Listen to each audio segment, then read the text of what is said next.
Гөлшәшәк Галиева. Ғәззә Бану.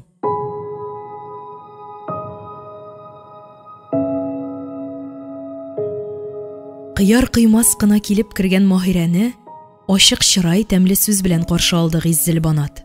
Хуш исле үләнле чәйе, тәмле ризыклары белән сыйламакчы булды.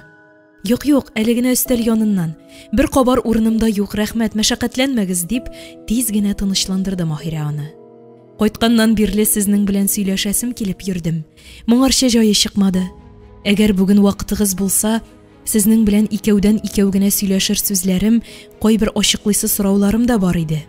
Аллага шөкер, бүген тыныч әле. Төнге 3нче яртыда үз җае белән мине дә, әнкәсен дә артык азапламыйча гына туган, тупырдап торган бик күркәм ир бала кабул иттем. Худайның рәхмәте белән сөннәтле булып туды. Эй, әти-әнисенең сөенгәннәре инде. Үзем дә бик сөендем. Бәхетле бала булсын. Саклагыз, кешегә бик күрсәтмәгез дидем. Андый балалар гадәти генә булмыйлар. Алар физик яктан да, акыл үсеше ягыннан да зирәклеге, шибәрлеге белән дә башкалардан аерылып торалар. Менә бүгенге сабыйда бер ничектә аңлатып булмый торган нурлар бөркеп туды. Әле ул гынамы, кулларыма алуыма таң нурлары гел аңа юнәлгәндәй булды. Нәкъ таң атканда туды бит җанашым. Алар дөньяга килгәндә үк чиста булып туалар. Аллаһының рәхмәте белән мондый ир балалар фәрештәләр тарафыннан чистартылып, сөннәтләнеп туалар. Андыйларны Аллаһы Тәгаләнең сөйгән бәндәсе диләр. Гадәттә алар күркәм хылыклы, сабыр, барлык җан ияләренә мәрхәмәтле, игелекле булып гомер кичерәләр. Бүген төнге йокым бүленсә дә бер тамчы арымадым, кәефем дә әйбәт. Без синең белән тынычлап сөйләшә алабыз. Шулай да капкамны эчтән бикләп керим әле. Кирәгем чыкса дөбердәтерләр дип, Гиззел Банат җәһәт кенә чыгып китте. Маһирә тиз генә бөтен өй эшенә, тәрәзә төпләрендәге шау-чәчәктә утырган гөлләргә, өй җиһазларына күз йөртеп алды. Мондагы пөхтәлеккә, затлылыкка сокланып, Биби Җамал әби сөйләгәннәр бары да дөрес икән дип уйлап куйды.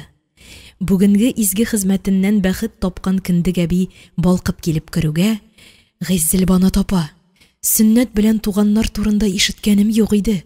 Безнең Нургали дә шулай тумады микән?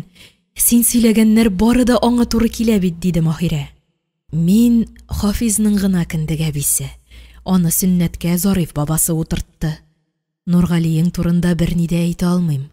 Биби Җамал әбиең беләдер инде аныкын, дип елмаеп куйды. Тагын нинди сорауларың бар икән күрше? Анысы үзем турында, дип үзенең борчуларын уялып кына сөйләп бирде. Ярар, җаным, уялма. Сәбәбен ачыклап, соңыннан ярдәм күрсәтә алсам, миннән эш калмас, тырышырмын. Әмма бер шартым бар.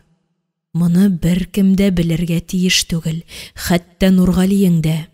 Мин караганда эшең буш һәм йомшак булырга тиеш. Затлы киемнәреңне сал, менә сиңа үземнең чиста халатым, шуны киярсең. Ә хәзер безгә юынып алырга кирәк, диде дә, тәрәзә пәрдәләрен ябып, Маһирәне өй алдына алып чыкты. Бөтен әзерлек эшләрен шунда башкардылар. Аннары ятагына җайлап кына яткырды да, үзе чаршау артына кереп китте. Аннан аппак халаттан, кулларына юка резин перчаткалар кигән Гиззел Банат килеп чыккач, Маһирә башта күзләренә ышанмады. Караңгы бер татар авылына каян килгән ул?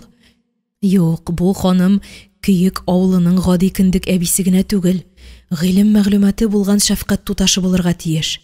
Ә бәлки Биби Җамал әби әйткәнчә, доктор да булырга мөмкин. Өйгә спирт исе таралды. Маһирә өмет тулы күзләре белән аның һәр хәрәкәтен күзәтеп ятты. Карап, тикшереп бетергәч, үзенә нәрсә дип әйтәчәген балаларга хас хыял катыш фаразлый ук башлады. Бер дә борчылма, балагыз булачак, аның өчен бераз дәваланырга гына кирәк булыр дияр. Юк, алай димәде шул. Бераз уйланып торганнан соң, минемчә, балага узалмавыңның сәбәбе бер генә. Аналыгың өлгереп җитмәгән. Урысча аны детская матка диләр. Ничә яшьләрдә син хәзер, дип сорау бирде. Җавап бирәсе урынга Маһирә сулкылдап елап җибәрде. Менә монысы кирәкми. Минем сиңа хөкем карары чыгарганым юк бит әле. Кечкенәне зурайтырга була, аның юллары бар.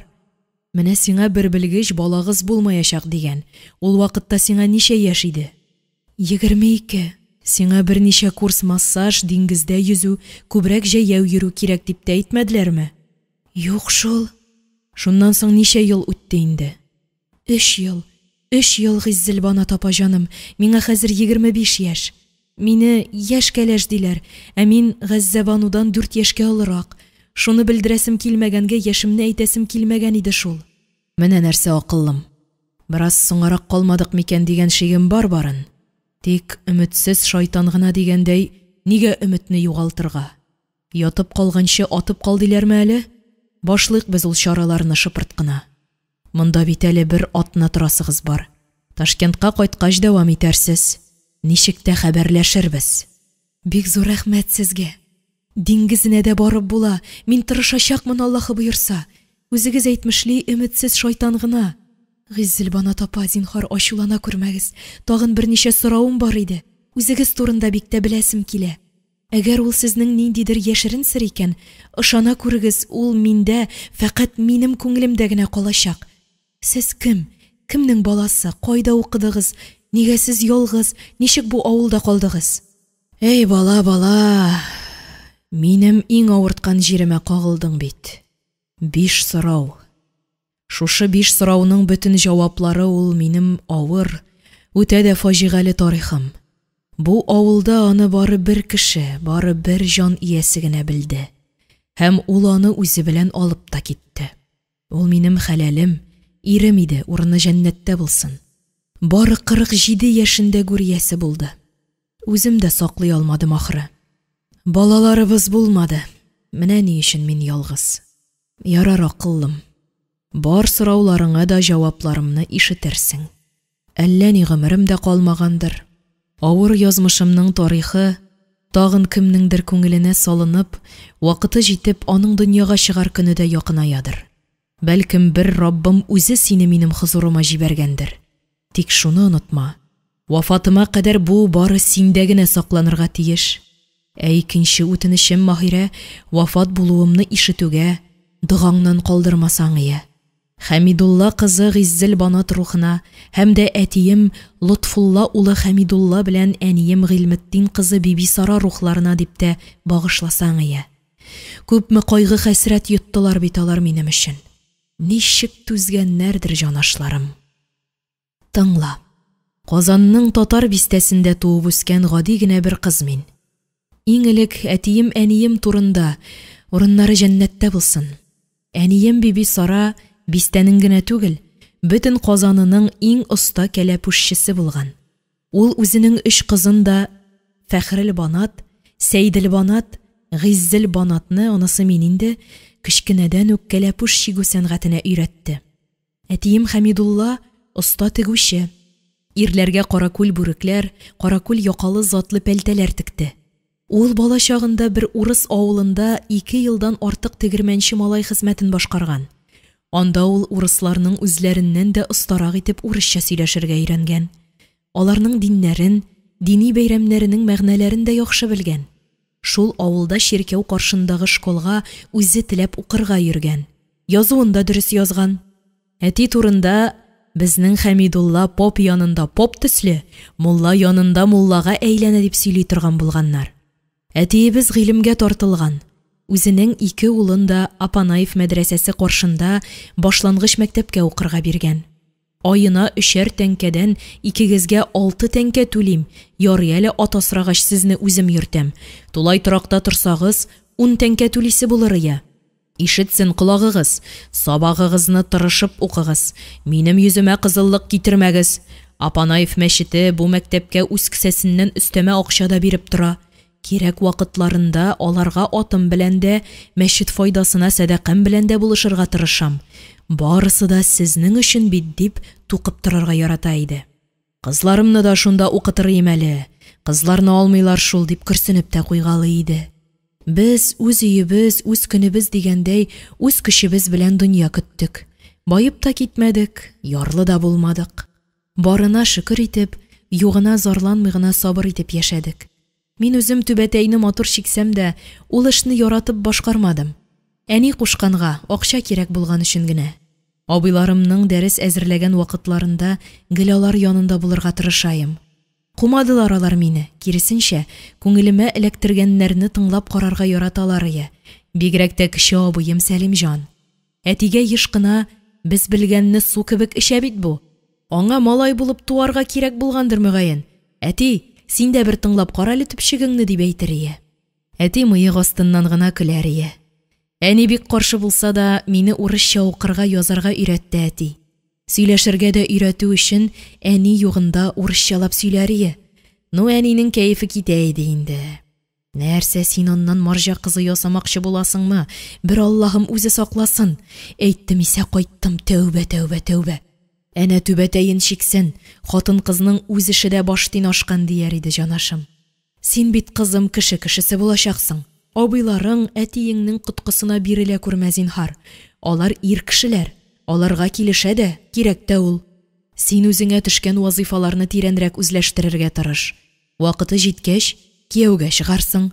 Алдыңны тутырып балалар табарсың боерган булса дип, еш кына мине дә үгетләр иде. Мин ул чакта бала гына бит әле. Әнинең әйткәннәре миңа ике ятып бер тишемдә керде кебек. Бер колагыма керсә, шунда ук икенчесеннән чыгып оча торды. Әтиемнең атлы йомышларын көтеп кенә торам. Әни күрми дә кала, мин чыгып таям. Әти янында утырып йөрергә, аның сөйләгәннәрен тыңларга яраттым. Абыйларым мәктәптә гарәпчә укырга, язарга өйрәнде. Алар янында мин дә. Аннан дин сабаклары, дугалар өйрәнү, Коръән белән танышу, арифметикадан 4 гамәлне өйрәнү китте. Сәлим абый мине дә өйрәтә. Әти рәхмәт укый һәм яратып, безнең хәлфәбез ди. Абыем аңа бик куана иде.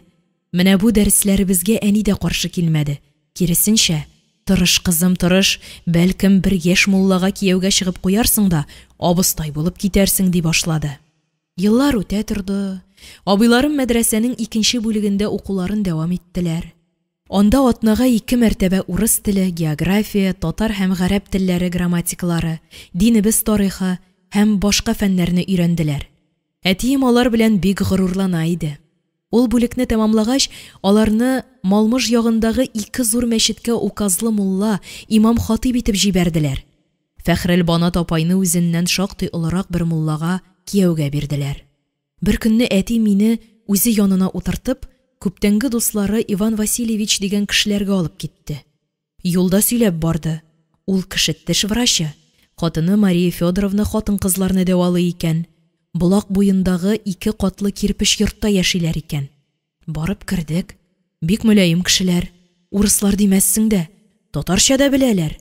Минем белән татарча сөйләшә башлаганнары я, әтием, үзегезчә генә сөйләшегез, сезнең телне белә ул дип тора бит әле.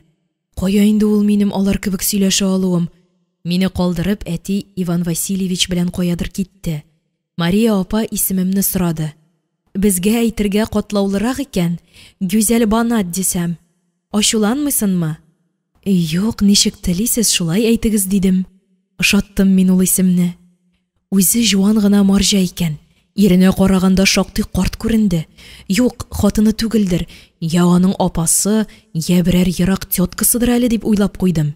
Ул миңа өйләренең бөтен җирләрен күрсәтә башлады. Андагы бүлмәләрнең саны да шутсыз, эчендәге байлыкны әйтеп тә торасы юк.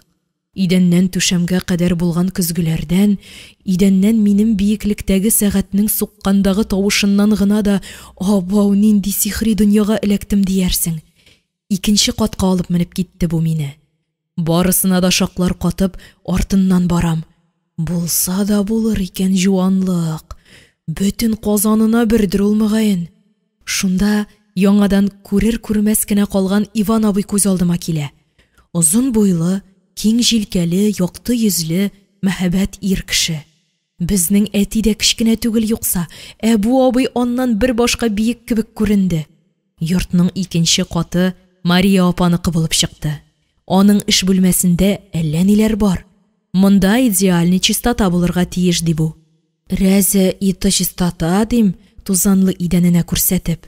Шундый итеп арт саннарын дерелдәтеп көлеп җибәрде, мин сиңа әйтим. Көлгәндә шибәрләнеп тә китә икән әле үзе. Гүзәл Банат, матурым, безгә хәзер бер бик важный ханум килә. Шушы булманы гына юалмассынмы ди. Нишләп юмаска? Пожалуйста, кайда сезнең чиләктер, чүпрәктер и так далее, дигән булам бит әле кыюланып китеп. Ярты сәгатьтә бөтен бүлмәсен ялт иттердем. Сүзсез калды Жуан апайың, исе китеп телен шартлатып куйды. Аста кухняда мискада итле шулпа бар, керосинканы ягып, шунда гына утыртып куйсан, бик яхшы булыр ди.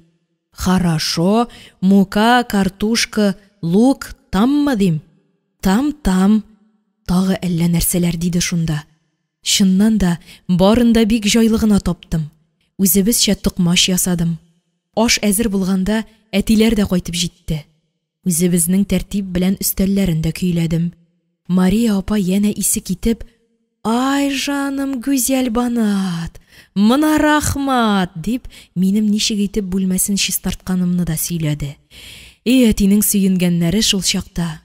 Ашны да бик тәмле дип ашадылар, рәхмәт төшкерләре. Зряга гына яратмыйм мин татарларны. Алар бик чиста, тәмле пешерәләр. Главный, ялкау түгел, матур итеп яши белалар. Акыллы кеше татар, укыган кешене уважать итәләр. Грамотныйлар алар, честныйлар дип миңа да карап-карап ала Иван абый. Иван Васильевич, сез каян өйрәндегез безнең телне дип сорады әти. Мин Рязаньга түгел, хан иленә, татарлар казанына килдем эшкә. Аның телен биләргә тырышмасан, кайсы татар сине уважать итсен? Аннан врачларның үз законнары бар. Ул авыруны башта теле, ачык йөзе белән давалый башларга тиеш, дип җавап бирде Иван абый. Менә шул көнне алар мине үзләренә эшкә чакырдылар. Мин каршы килмәдем. Әти дә без риза диде. Яхшы хезмәт итсә, хакын да яхшы туларбыз дип кәгазьгә төрелгән нәрсәдер бирделәр миңа. Кайтканда ачып карасак, 150 сум акча булып чыкты бу. Күзләребез шар булды, ни әйтергә дә белмибез. Бу бик күп, артык күп кызым, булай ук килешмәс. Мин үзем сөйләшермен икесе белән дә, диде әтием. Менә шулай итеп мин аларда эшли башладым. Әти иртәгесен ат белән китерә дә, кичен алып кайта мине. Атнага бер көн ял бирәләр. Миңа ул чакта 14 яшь иде. 4 ел эшләдем. Бер нинди училищеда бирә алмаслык гыйлемне дә, кем уйлаган, гомерем буена үкенерлек, коточкыч фаҗигамне дә шуларда алдым. Алар минем бәһалә бетергесез бөек остазларым да. Һәм шул ук вакытта миңа табигатьнең иң зур бүләге булган хатын-кыз бәхетеннән мәхрүм итүчеләр дә. Аеруча Мария Федоровна. Соңгарак өйгә ял көнемдә генә кайта башладым. Үземә аерым бүлмә бирделәр. Эш күп, барында яратып, теләп башкардым. Мария Федоровна үзенең чын практикантына әйләндерде мине. Зирәклегемә, һәр нәрсәне тиз аңлавыма исе китә иде. Син бик талантлы кыз булып чыктың бит әле, Гүзәл Банат. Иң зур ярдәмчыма әйләнеп барасың, дип гел мактап торды. Бу йорттагы тәртипләргә гаҗәпләнгән чакларым аз булмады. Минем өчен бүлмәне беренче катта көйләделәр. Кухняга да якын, килгән-киткәннәрне каршы алырга, озатырга да җайлы дигәннәрдер. Үземнең икенче катта Мария Федоровна тирәсендәрәк буласым килгән иде. Беренче катта Иван Васильевичның йокы бүлмәсе һәм 2 эш бүлмәсе. Ул аларны беренче, икенче кабинет дип әйтә иде. Беренчесендә теш суыра һәм яңа тешләр куя торганында чисталык, Мария Федоровна әйткәнчә, идеальный булырга тиеш. Үзләре белән таныштырганда супруг, супруга диделәр, ягъни ир белән хатын булалар инде. Ә үзләре аерым йоклыйлар. Хәтта йокы бүлмәләре дә икесенеке 2 катта. Йокларга ятканда бер-берсенә Машенька милая, Ваня дорогой дип үбеп, тыныч йокы теләп, һәрберсе үз бүлмәсенә кереп китә. Иртән тургач, тагын шул ук хикмәти хәлләр. Иртәнге ашта очрашканда шул ук назлы сүзләр белән бер-берсенә хәерле иртә телиләр. Мин аларына ияләндем шикелле, әмма һәр ашау алдыннан һәм соңыннан өйнең бер почмагына куелган нәрсә үзләре икона диләр. Шуның каршысына басып чукыналар. Ярар, өлкән яшьтәге җуан марҗа чукынсын да инде, аңа килешә шикелле. Менә яп-яшь, типсә тимер өзәрлек, урыска бөтенләй охшамаган матур ир кешегә чукыну килешми төсле күренә иде миңа. Икесенең дә күкрәкләрендә алтын чылбырга эленгән алтын тәре. Кай вакытларда аны үбеп тә куялар әле. Башта бик сәерсенсәм дә, әнигә дә, әтигә дә берни әйтмәдем. Шулай да бер көнне әнигә үземнең ияләнә алмаган кайбер нәрсәләр турында сөйләргә булдым. Кызым, син күпне күрмә, алар бит без түгел, урыс кешеләре. Аларның үз диннәре, үз гадәтләре. Сине какмыйлар, сукмыйлар, эшләгәнеңә әйбәт түлиләр, диде әнием. Әни, синең аларны күргәнең бармы дип сорадым. Юк, кызым, каян күрим ди. Атаң сөйләгәннән генә беләм. Әтиең бик мактый аларны ди. Әни, әйдә минем ял көнемдә бәлеш пешереп кунакка чакырыйк әле үзләрен. Әтигә әйтеп кара әле. Чакыруын әти үзе чакырыр, дидем. Әтиебез шатланып риза булган. Кызым, әниеңә акыллы фикер биргәнсең. Ул турыда мин үзем дә уйлап йөри идем. Пешеренегез генә, чакыру миннән калмас, ди. Әтинең шундый җылы сүзе чыккач, мин дә кыюланып китеп, әти, чыннан да алар ирле хатынлымы, супругымы дип сораган идем. Әти башта көлде, аннан, нигә кирәк ул сиңа? Алар үзләре беләләрдер, әниеңне дә аптыраткансың. Нигә аерым йоклыйсыз дип үзләреннән сораша күрмә тагын. Алар укыган зур кешеләр, җитмәсә әле урыслар. Андый галим кешеләр культурный булалар, бай булалар. Бүлмәләре күп булгач, аерым иткәннәрдер. Бүлмәләре аерым булгач, нигә аерым йокламаска дип аңлатырга тырышты. Шулай көндезге ашка татар бәлешенә дип үзләрен кунакка чакыртып, әнигә дә күрсәттем мин аларны. Ачык чырай, якты йөз белән каршы алырга чыккан әнине күрүгә, «Ассаламуалейкум, Бибисара ханым» дип исәнләшүләренә әниебез каушап ук калды. «Хай җаным, вә галейкум әссәлам, хуш киләсез кунаклар, әйдәгез, рәхим итегез, түрдән узыгыз» дип тагын ни әйтергә белмичә, шулык сүзләрен кабатлый гына бит.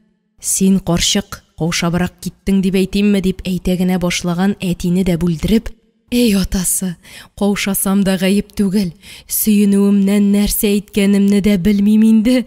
Бәрәкалла, төпчек кызым бигрәк тәрбияле кешеләр кулында икән дип сөендем әле. Тикмәгә генә урысча укырга, язарга өйрәтеп йөрмәгәнсең икән кызыбызны. Мин сине нигә аннан марҗа ясыйсың дип гел ачулануымны белдем, гөнаһшымлыгым белән» дип тә әйтеп җибәрмәсенме. Әнинең кунакларыбызның хәтерләре калыр дип тә чамалый алмавыннан үземнең котым очты. Менә шул чакта кунак урыс марҗаларыбызның ничек итеп шаркылдап көлеп җибәргәннәрен күрсәң, исең акылың китәр. Иван абыйның күк-күкрәгән шикелле гөрселдәп торган калын тавышыннан өйләр дер селкенгәндәй булды. Мария апайны күрсәң, егылып китәрсең. Иләмсез җуан ботларына куллары белән шап-шап итеп чаба-чаба көлде. Без өчебез аларга карап көләбез дә көләбез, туктый алмыйбыз гына бит. Көндезге ашка гына дип чакырылган кунакларыбыз бездә бик озак булдылар. Әни урысча белмәгәч, бик рәхәтләнеп татарча сөйләштеләр. Иван абый бигрәк матур сөйли. Аңа гел карап тыңлап кына торасы килә. Үзенә дә әйттем, сезнең татарча сөйләшүегез урысчадан матуррак, дидем. Тагын рәхәтләнеп көлде. Иң гаҗәбе, нишләптер алар бездә бер мәртәбәдә чукынмадылар. Мин буларның чукынганнарын әни күрсә нишләр инде дип куркып утырдым. Алар сөйләштеләр дә сөйләштеләр. Сүз артыннан сүз дигәндәй, кунакларыбызның язмышлары турында без белмәгән шактый күп нәрсәләр мәгълүм булды. Алар яшәгән булак буендагы искитмәле бай йорт Мария Федоровнаның әти-әниләренеке булган икән. Әтиләре нәкъ Иван Васильевич шикелле врач, әниләре Мария Федоровна кебек хатын-кыз врачы булган. Укыган, зур мәгълүматлы кешеләр булганнар. 2 ир бала, 1 кыз үстергәннәр. Малайлары кыска гомерле булган. Мария Федоровнаның әтисе 13 яшьлек ярлы крестьян малайын Иван абыйны үзенә ярдәмче итеп эшкә алган. Аның тырышлыгын, гыйлемгә тартылуын күреп, бу малай өчен мөмкин булганның барында эшләгән. Мариясен ничек укыткан булса, Иван абыйны да үз улыдай университетның медицина факультетына әзерләгән. Практик яктан әзерләүне үз өстенә алган. Аны физик яктан көчле итеп тәрбияләүдә дә зур игътибар күрсәткән, акчасын да жәлләмәгән. Иван абый инде 18 яшендә озын буйлы, киң җилкәле, көчле, таза, ис китмәле шибәр ир-егет булып өлгергән. Мария Федоровна исә ул чакта 38 яшьлек ялгыз кыз булган. Табигатьнең хатын-кызга бүләк иткән иң көчле чоры нәкъ шул яшьләргә туры килә дә инде. Егетнең дә энергия вә дәртенең түгелергә торган мөлдерәмә чагы. Яшь чагында Мария апа да шибәр булган икән. Гәүдәләре дә бик килешле, ыспай, бүдре чәчле, түгәрәк йөзле, мәхәббәтле кыз булган. Соңыннан нишләп шулай котырып симергәндер инде. Стенада эленеп торган рәсемнәре белән чагыштыра да торган түгел. Тәүлекләр буена бер йортта яшәгән ошбу егет илә кызның бер-берләренә тартылулары гаҗәп тә түгел шикелле. Гәрчә араларында 20 яшь аерма булса да. Әти кеше дә сукыр түгел бит. Барын сизеп йөри. Хатынының кинәт хушлашырга да өлгермичә, бакыйлыкка күчүе аның да канатларын сындыра. Кызының язмышында хәл итәргә кирәк. Гомерләре буена туплаган бай мирасны көчле, гадел ир кулына тапшырасы килә аның. Кызы белән Иван абыйны үз янына чакырып, аларга үзенең иң газиз һәм изге дип санаган соңгы теләген белдерергә мәҗбүр була. Ниһаять, икесенең дә ризалыгын алып, максатына ирешә һәм ширкәү аша аларны законлаштырырга да өлгерә. Шунда Гиззел Банат үзен йотлыгып тыңлаган Маһирәгә текәлеп карап алды да сүзен дәвам итте. Маһирә, минемчә, синең дә әти-әниең нәкъ шундый уйлар белән Нургалине үзелеп яратканыңны да белгәч, көндәш өстенә булса да, гадел, нык куллы мирасчым, кызым өчен ышанычлы ир булыр дип Нургалине сайламадым икән. Әйтә башлагач, шунысын да әйтим инде. Тик Гәззәбануны ялгыз итмәгез. Кабат утларга сала күрмәгез. Иң гаделе Нургалиеңне монда кайтырга, барыгызга да монда бергә яшәргә күндерергә тырыш. Мин соңгы вакытларда Гәззәбануны, Мария Федоровна күк үз һөнәрләремә тарта башлаганым. Берсе дә югала торган һөнәрләр түгел. Аларны үзләштерә алса, үзе дә югалмас. Үзем өчен шушы изге хезмәтләрне башкара алырлык дәвамчы калдыра алсам, бер Раббым каршында саваплы булырым дип өмет итәм. Гөнаһларым бик зур бит минем, Маһирә. Нинди гөнаһлар соң ул, Гиззел Банат апа, дип, аны күбрәк шулар турында сөйләтәсе килде Маһирәнең. Соңгы 2 елымда Мария Федоровна мине йорттагы вак-төяк эшләрдән азат итте. Бөтен көчен, вакытын биреп, мине медицина факультетына укырга кертү өчен тырышты. 4 ел эчендә абыйларым әйтмешли урыс телен су кебек эчтем. Бүлмәмне медицина турындагы китаплар белән тутырдылар. Аңламаганнары хәттин ашкан. Остазларым икесе ике яктан минем өчен шундый гадиләштереп аңлаталар. Сезгә бит укытучы булырга кирәк дим. Нигә шул университетта гына эшләмисез дим. Менә шулай алар шикелле зур врач булам дип хыялланып кына йөргәндә, бер көнне кич кырын 2нче каттан поднос белән савыт-сабалар күтәреп төшеп киләм. Ничектер уйланып китеп микән, сыртым белән баскычка шундый каты итеп килеп төштем ки, күземнән утлар күренде, кычкырып та җибәрдем. Җайлырак та егылырга булайы, кулымдагы кыйммәтле чәй сервизын саклыйм дип үземне сакламаганмын. Кулымнан поднос та шуып китте, чынаяклар да шәлпәрәмә килде. Аларны жәлләп тә, хуҗаларымнан куркып та билемнең авыртуын сизмәгәнмен. Торырга дип кыймылдавым булды. Кисәк авыртудан тагын кычкырып җибәрдем. Торма, торма дип Иван Васильевич килеп җитте. Мине җайлы гына итеп күтәреп, үз кабинетындагы кушеткага алып барып салды. Тыныч кына ят дип халатымның төймәләрен шишә башлады. Юк, юк, уят бит дип аның кулларына ябыштым. Нинди уят, глупенькая, если там перелом, вот тогда не до уята будет, Аллам сакласын. Закрой глаза и замри дип кырыскына әйтсә дә, йөзе шул кадәрле мөлаем, аңа карап сукланмый калу мөмкин түгел иде. Не смотри на меня, не трогай мои руки дип, сак кына шудыра-шудыра халатымны, эчке күлмәгемне салдыруын дәвам итте. Мин шунда кискен хәрәкәт белән кыска штаныма ябыштым. Әмма янә кытышкыч авыртудан ихтыярсыз чыраемны сытып ыңгырашып җибәрдем. Зачем мне твои штаны? Лежи спокойно, никаких движений.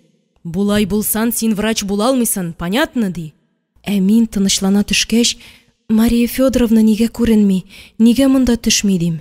Ана уже давно храпит дип, шундый тупас итеп әйтте, әллә нишләп киттем. Зачем так грубо? Сезнең күк матур күңелле кешегә килешми, Иван абый. Сез бер дә усал кеше түгел бит. Йокласын, арыгандыр дим. Арыган. Кем арымаган ди? Үзе күзләремә карап шундый матур итеп елмая, бигрәк мәхәббәтле кеше иде шул. Ул син гына кычытмаган җиренне кашып, эш табып йөрисең ди. Үзе һаман елмая. Бу юлы бер күзен серлеген әйтеп кысып та куйды әле. Һай җаным, шул вакытта озын кара кирфекләренең тибрәнеп куюлары, миңа бүген шуларны күрү кирәк идеме? Башка вакытта аңа күтәрелеп карарга да ояла идем бит. Бүген нәрсә булды соң миңа? Мария Федоровна нигә төшми дип сорасам да, төшмәсә генә ярар дигән уемнан гына иде түгелме соң? Иван абый, нигә сез татар түгел дигәнемне сизми дә калдым. Мин синнән нигә син маржа түгел дип сорамыйм да, алай булуын теләмим да ди. Сискәнеп киттем. Ниндидер бер рәхәтлектә изрәп яткан тәнем кисәк курылып куйды. Аңлаттымы Иван абыең? Шул кирәк сиңа. Әйдә тор. Билеңнең авыртуы бетте. Халатыңны ки дә, ычкынуыңны бел дип уйлап халатыма үрелдем. Ай, что ты делаешь? Ярамый бит булай. Только для себя хуже делаешь.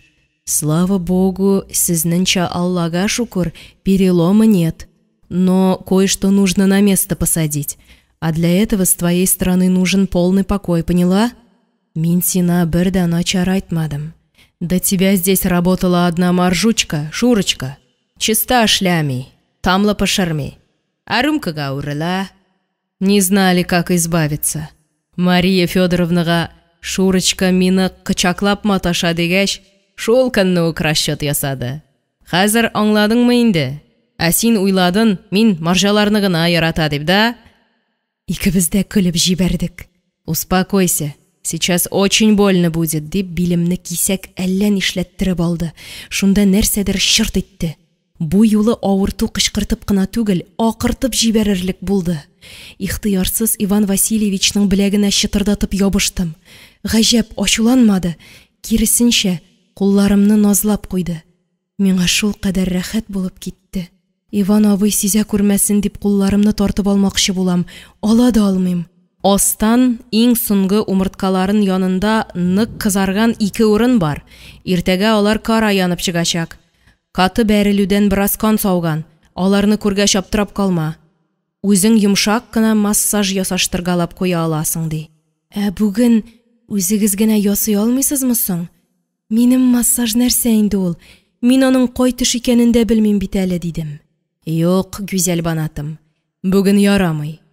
Бир кулларынны дип кулларымны алды да үз куллары белән йөртеп, менә шушы урыннар булыр диде. Аңлата алмаслык, гаҗәп бер рәхәтлек бөтен тәнемә таралды. Ул инде тәнемә генә түгел, җаныма да күчте. Бу хәләтем күзләремдә дә чагыладыр. Иван абый күрсә ни уйлар дип күзләремне йомдым. Үзем оялам, үзем кузгалып та китә алмыйм. Сизде ул, ник сизмәсен. 30 яшьлек ир бит ул. Минем йомык күзләремнән, битләремнән үбә башлады. Иреннәремә үк кагыла башлагач, инде назлы кулларының да башка куркыныч юнәлеш алуын тоеп, Иван абый, кирәкми, не надо. Аллах нас накажет. Вы же русский, женатый, ә мин саф татар кызы дип сөйләнеп, шул ук вакытта ниндидер бер илаһи ләззәттән изрәп ятудан башка бер ни дә эшли алмадым. Ул гына мәле. Үземнең дә аны кысып кочаклыйсым, үбүенә үбү белән җавап бирәсем килде. Шөкер, үземне тыя алдым. Кычкыра да ала идем. Башка физик каршылыклар да күрсәтә ала идем. Күрәчәкне күрми гүргә кереп булмый димәсләр иде. Берсен дә эшләмәдем. Дөресрәге, карышырга теләмәдем. Ниһаять, мин аны яратуымны, нишәмә еллар аңа гашыйк булып, әмма үземне тыеп яшәвемне аңладым. Иң кызганычы, аның да мине, бары мине генә яшерен яратуы менә шундый фаҗигагә китергәндә инде. Монысын мин соңыннан белдем. Ул мине назлап кына күтәреп, үз бүлмәмә чыгарып салды.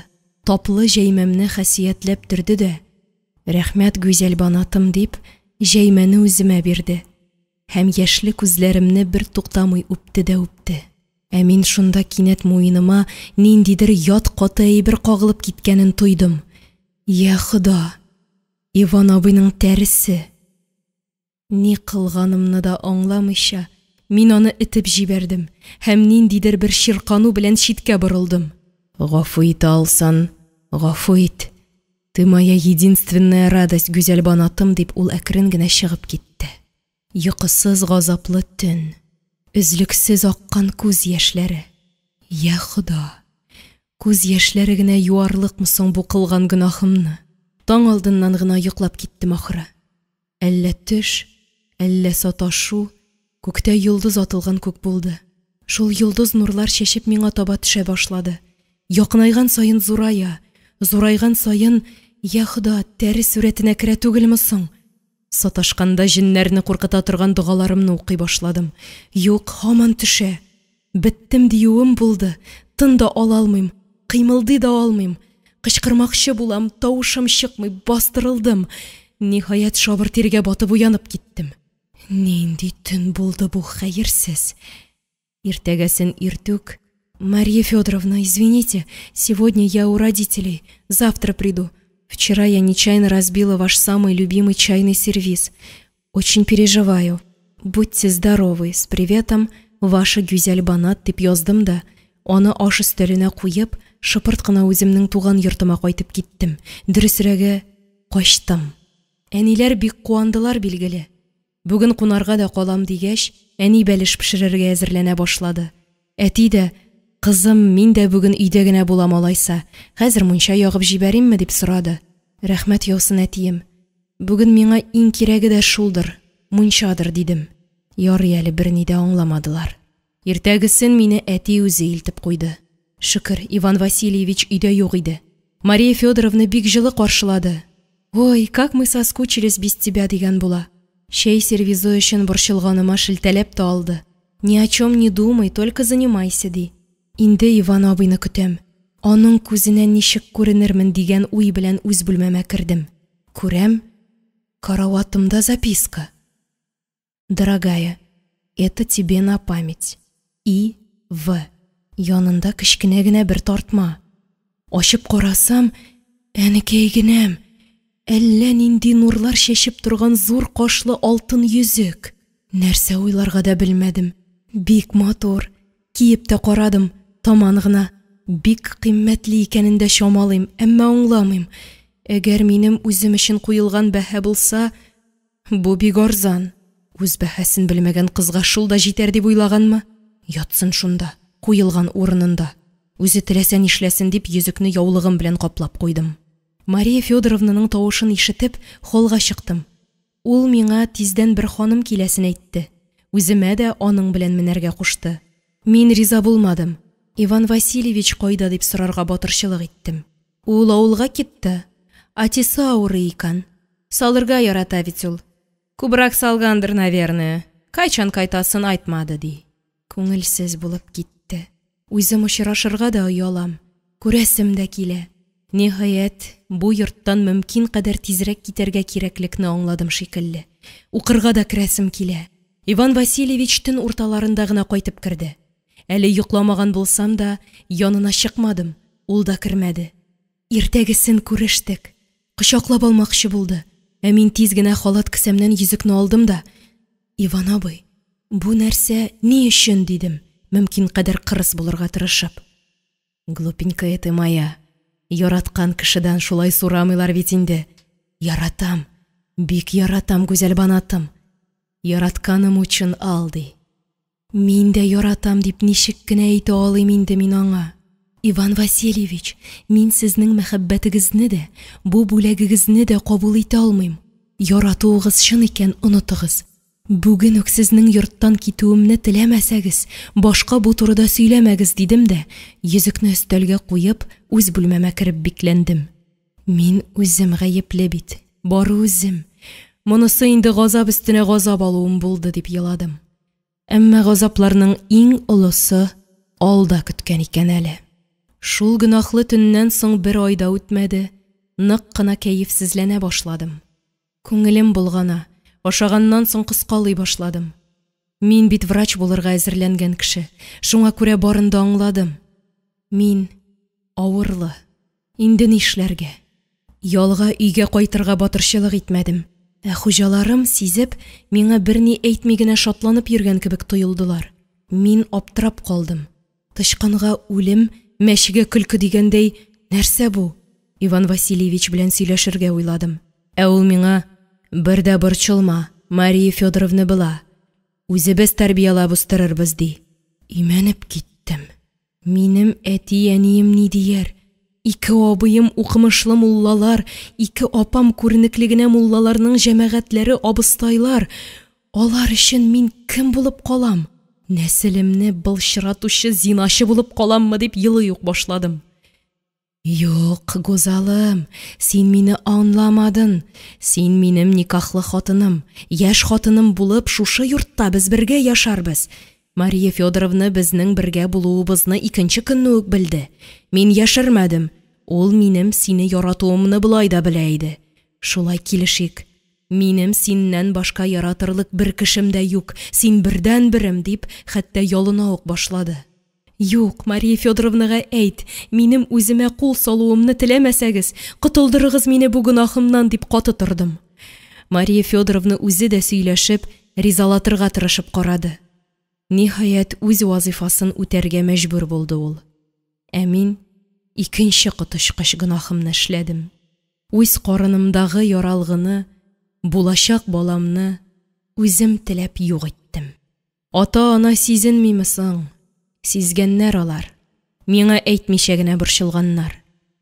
Ничек түзгәннәрдер җанашларым. Аборттан соң рәтләнеп бетүгә, әти мине алмага килергә тиеш иде. Әтием алмага киләсе көнне иртүк Иван абый рөхсәт сорап бүлмәмә керде. Гүзалым, мине аз гына булса да якын итсән, ал син шушы исталыгымны. Только гафу ит. Син бик яшь.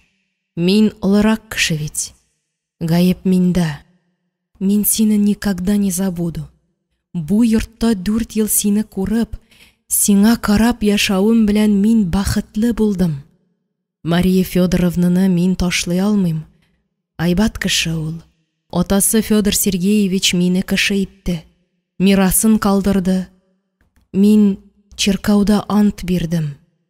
Безнең динда хатын айыру, черкауга каршы бару гафу ителми. Зур гунах. Минем бидам еще, атам эчә. Анам ауру.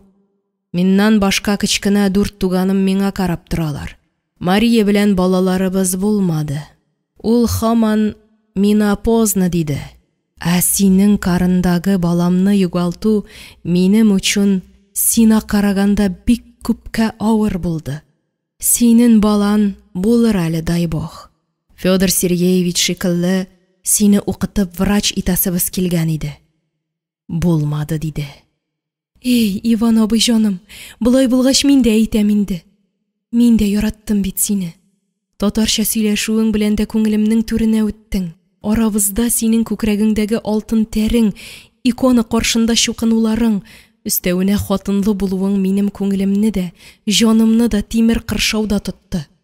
Сез дә шундый ук кыршау кысасында булгансыз икән, дим. Синең баскычта егылуын, ул кыршауларны ватып, яратуларыбызны ташкын кебек иреккә чыгарган, ди Иван абый. Миндә дә гаеп зур бит. Шуңа күрә уялуымнан иртүк үк өебезгә качып китәргә мәҗбүр булдым. Соңыннан муйныгыздагы тәренең аз гына кагылып киткәнен дә туйдым. Хәтерегездәдер, сезне хәтта этеп тә җибәрдем. Гөнаһ кылган вакытыбызда ул бит минем бөтен гәүдәм буйлап шуышкан. Мин исә туймадым да, ул турыда уйламадым да. Минем гаебем зуррак булып чыга бит, Иван абый. Бу аңлашу кирәк булган безгә. Булай булгач, бүләгегезне кабул итәм. Фаҗигале мәхәббәтем билгесе итеп, үз кулларыгыз белән кидертегез дә инде, дидем. Менә ул йөзек, Маһирә. Ирем белән яшәгәндә мин аны кимәдем. Вөҗданым кушмады. Хәзер дә алай еш кимим.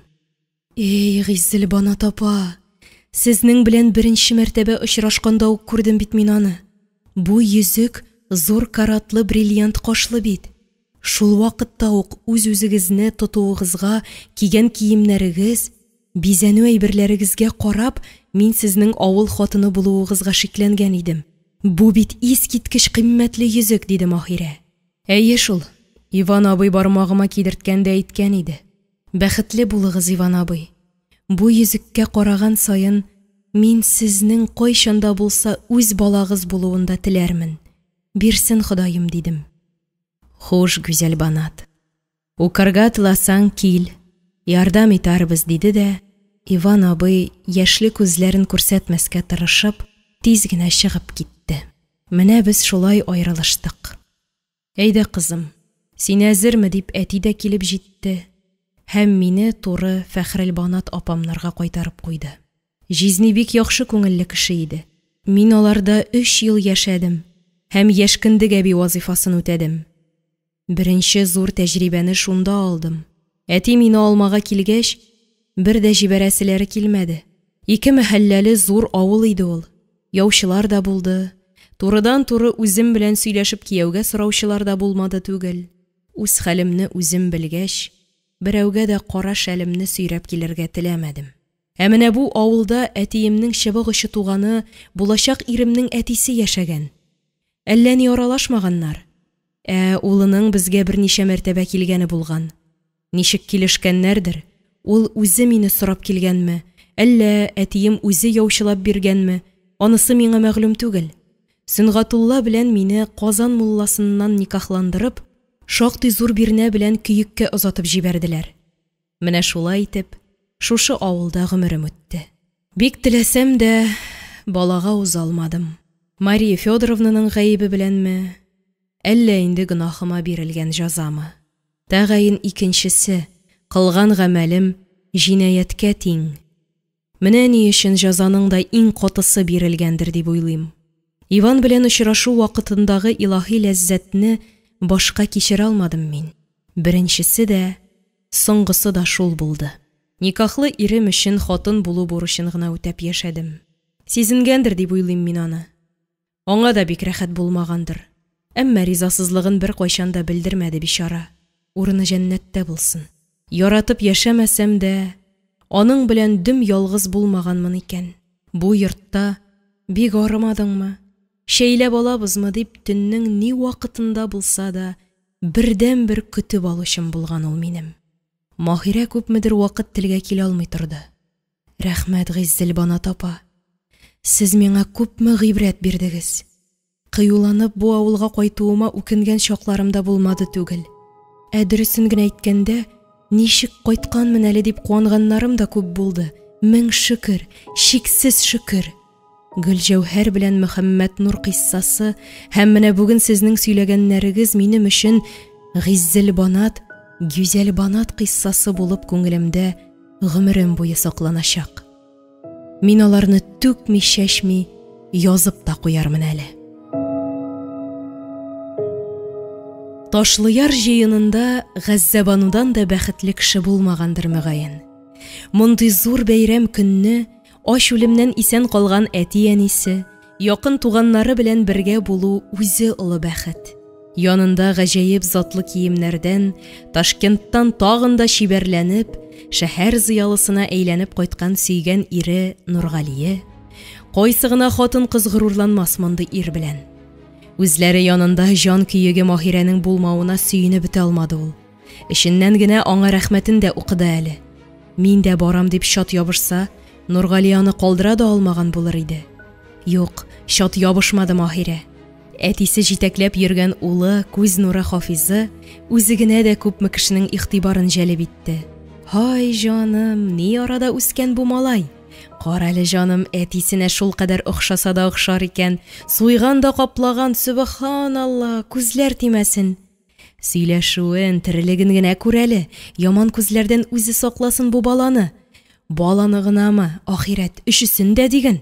Алар өчесе дә җыеныбызның күрке, иң кадерле кунаклары. Кияүгә киткәннән бирле бер җыеныбызда да була алганы югые бит Гәззәбануыбызның. Әнә ничек матур итеп килгәннәр. Җыеныбызга дип алып кайткан бүләкләренә дә шаккатмаган кеше калмады бит. Нургали үз авылына да шулай алып кайткан диделәр. Ну, байып та караган икән малай, әҗере үзенә кайтсын. Рәхмәттән башка бер ни дә әйтеп булмый. Әле аны көйектә клуб белән мәктәп салдырырга ярдәмем булсын дип, әллә никадәр акчада биргән икән дип сөйлиләр. Исән сау эшләсен, килер җирен мул кылсын дигән сүзләр ишетелде. Гәззәбануның үзеннән читтәрәк, үзе танымаган, бәлки читтән килгән яшь киленнәрдер, ике җилкенчәкнең сак кына сөйләшкән мондыйрак сүзләре дә колагына чалынды. Карале, Ташкентта да өйләнгән икән Нургали абый. Авылга яшь хатынын да алып кайткан диләр. Син ишетмәдеңме? Юк, ишетмәдем дә, ишетсәм дә ышанмас идем. Яшь хатыны булса, монда килми каламысың? Гәззәбану апай шикелле матур да уңганда кыз табарга. Ай-хай, белмим. Киеккә көндәш булып кайтырга ике башлы булса гына инде. Үзләре турында мактау, соклануларны гына ишетеп йөргән Гәззәбану бәхете ташудан әйтерсеңлә күкнең 7нче катында оча. Аның да өс баш, аяк киемнәре шәһәрчә, башында чын инҗеле калфак. Тылымнары, аның очларындагы көмеш чулпылары күренебрәк торсын өчен, ефәк шәлнең шарф кимәлендәгесен япкан. Шылтыратып та карады инде көмеш чулпыларын. Белә бит ул нинди хәрәкәтләрдә аларның ныграк шылтыраганнарын. Нургалие дә, Раббым, үзең сакла. Хызыр Ильяс канаты астында йөртсәң ошбу гынахсыз җанны вә нарасыем Хафизны дип ничә мәртәбәләр генә ялвармады икән. Хәтта үзенең күзе тиюдән дә курыккалап алды. Әнә хәзер дә мәйдандагы хикмәтләрне карарга да онытып, Гәззәбануыннан күзен ала алмыйча сыкланып басып торды. Гәззәбану, әйт әле дөресен генә, ни өчен син үз авылыбызда булай киенмәдең?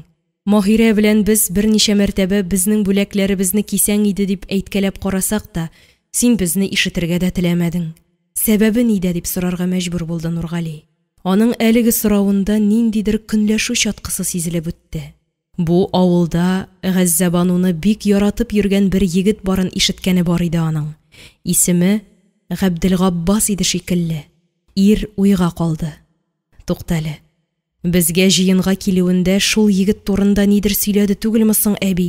Ташлы ярда ачлыктан бик күп кешеләрнең үлгәне турында, шул исәптән күршеләренең Гәззәбануның әллә ничә дус кызларының гаиләләре белән гүрьясе булулары турында сөйләде. Аларның исемнәрен дә санады бит әле ул. Менә шунда теге егет турында точно исемә төште. Әти-әниләре вафат инде, Габделгаббаслары да шешенгән дип Ибраһим кайтып әйтте. Без аны бик жәлләдек. Хәтта Гәззәбану киткәч, егет сүнде, бер кыз белән дә йөрмәде, өйләнмәде дә дип тә әйтте бит әле әби. Шуннан без бабаң белән син җибәргән ризыклардан аз-маз өлеш чыгаргаладык. Шөкер исән калды егет диде бит. Кем ризыгыннан исән калганын белде. Бик рәхмәтле булды. Гәззәбануның хәлен сорады дигәнен дә әйтте бит. Кайда икән ул хәзер? Анысын әйтмәде. Әбидән шыпырт кына сорарга кирәк әле. Бәлки ул бүген монда, җыенда да йөридер әле. Менә шундый инде ул ир халкы. Үзе ничә ел кайтмады, барган җирендә типтереп яшәде, өйләнде, хәтта хатыны белән баласы янына яшь хатынын да алып кайтты. Хәзер үзе Гәззәбануыннан көнләшеп маташа түгелме? Шау-гөр килеп җыенда үтте. Ташлыярның яшьләре Нургалиләрне зур хөрмәт белән кичке уенга чакырдылар. Нургалинең тальян уйнавын, аңа кушылып Гәззәбануның җырлавын исләре китеп тыңладылар. Өйдә әби белән бабай кияү дип нишләргә белми торалар. Менә шундый хәлдә Маһирә белән никах яңарту турында ничек сүз башламак кирәк? Нургали юлда сөйләшеп аңлашуны мәгъкүл күрде. Бер бик матур урында, урман почмагында Хафизны тарантаста калдырып сүз башлады. Нинди никах яңарту турында сөйлисең син, Нургали? Сезгә ни җитми? Безнең ничәмә еллардан соң кавышуыбызга 10 көндә юк бит әле. Маһирәң шуны да күпсенәмени? Маһирәнең монда бер катнашы да юк. Бары мулла абзыйның тәкъдиме белән эшләнергә тиеш. Әйе, әтиемнең дә ризалыгы белән. Бу никах яңарту түгел. Бу минем ачыдан ачы хәсрәтләремне кабат яңарту була түгелме соң?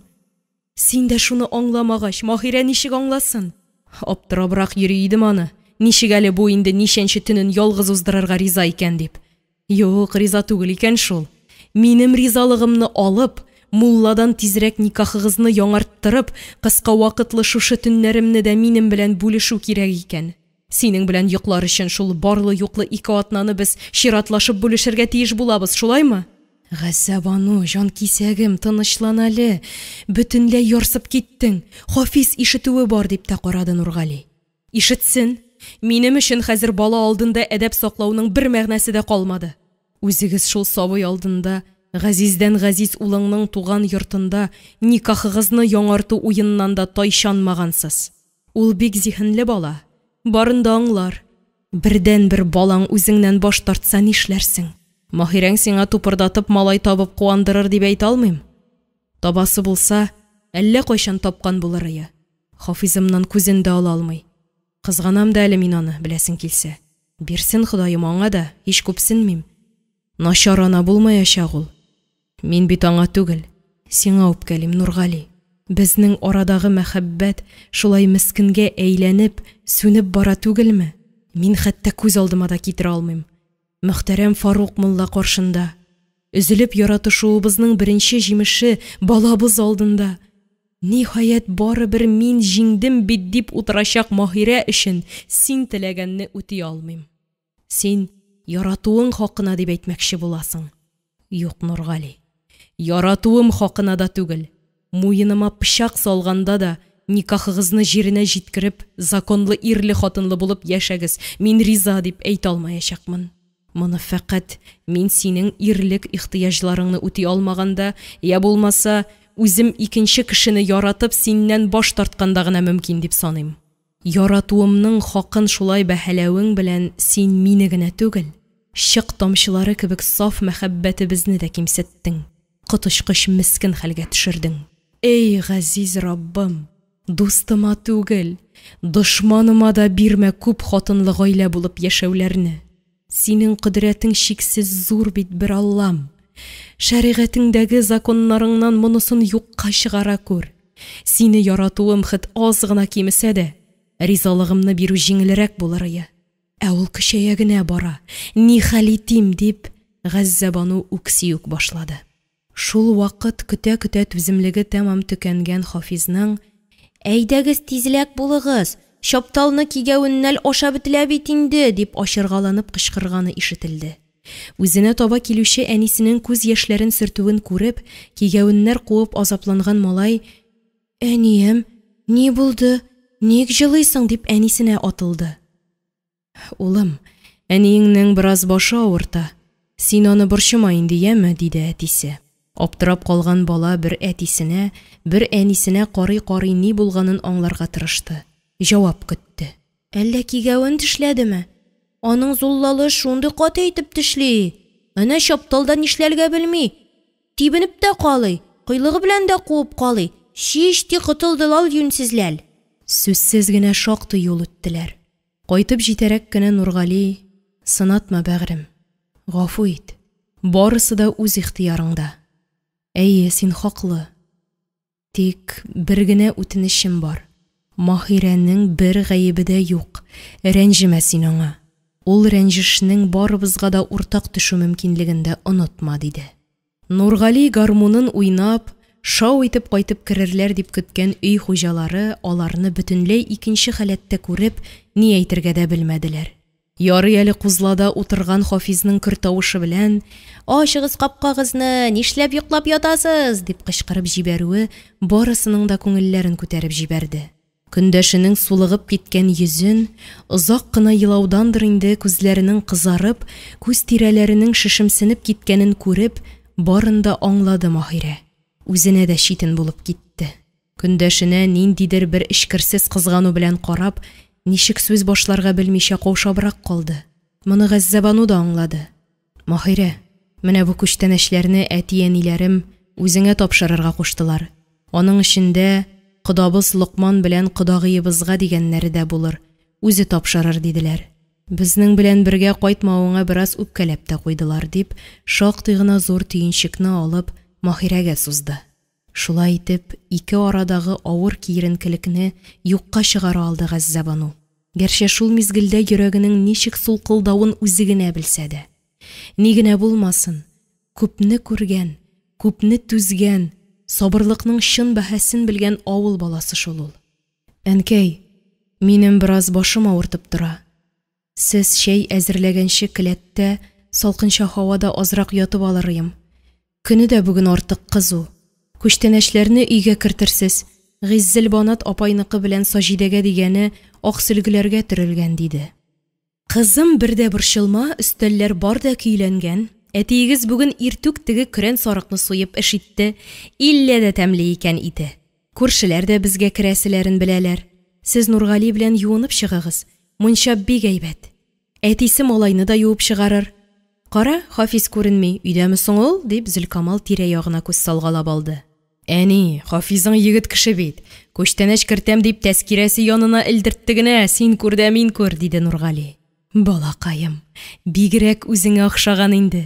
Үзең дә кызлар янына чабуның кимен куймадың. Бар улым, көттермә Гәззәбануны.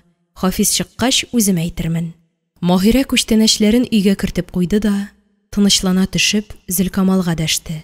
Әнкәй, әгәр сез каршы булмасагыз, теге җырчы кыз Җәмиләне чакырып кайтыр идем. Нургали белән Гәззәбануның да күңелләре ачылып китәр. Икесе дә кәефсезрәк кебек күренделәр.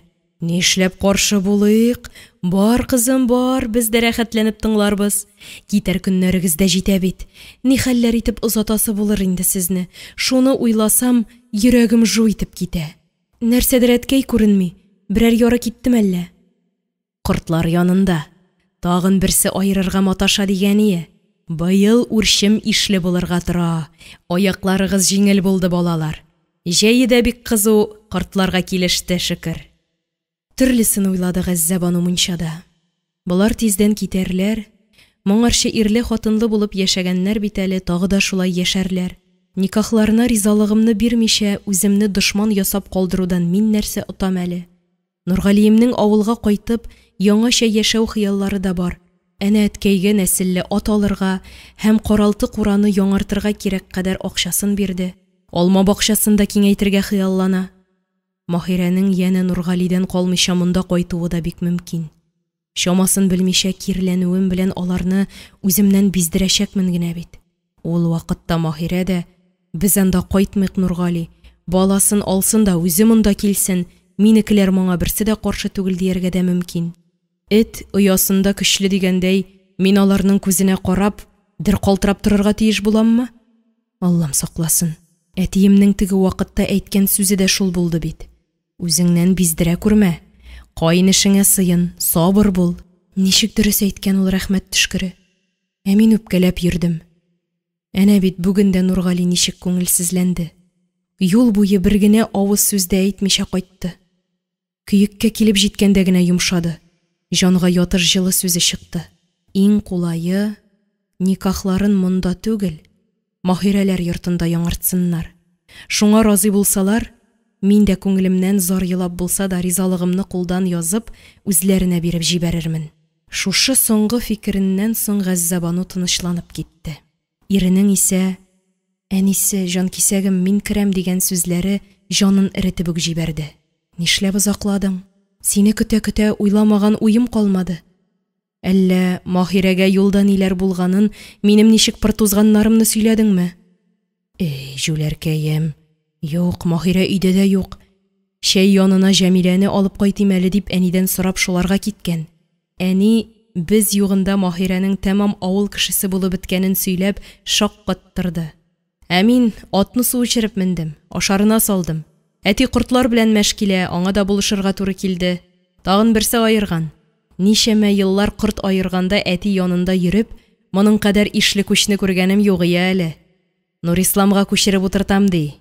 Бигрәк юмарт инде безнең әткәй. Бу ишлесен, ишлеләр алар бик көчле дә булалар, үзебезгә калдырырга. Мин дә әйтеп караганым, кая ул. Аңа атаганымның шундый булуына куанам әле. Бик ярдәмчел күршем бит. Өстәвенә синең дустың ди. Кара әле, умарталар саны ишәйгән, балы да шактый буладыр. Нишләтәсез соң аны?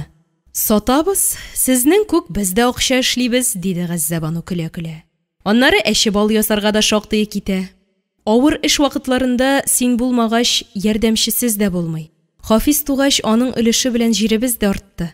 Тырышып, тагын бер кечкенә бездә була калса, Аллаһы буйырса, яңадан җиребез артыр. Син җир эшләрен инде бөтенләй оныттың бугай.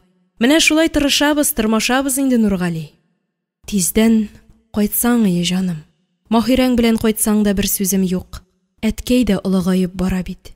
Син кирәк монда, син, Нургалием, дип, мөлдерәмә тулы күзләрен яшерергә тырышып, башын хәләленең күкрәгенә салды Гәззәбану. Сүз дә сүз, сылукаем. Мунчада сүз сөйләмиләр. Мунчада беләсеңме нишлиләр? Икесе дә көлеп җибәрделәр. Мунчада чабыналар. Ят әле, тәгәрәтеп 2 миллек белән назлый бер чабыйм әле үзеңне. Ай, җаным, нинди генә хуш исләр юк буларда. Рәхәтләнеп иснәле башта.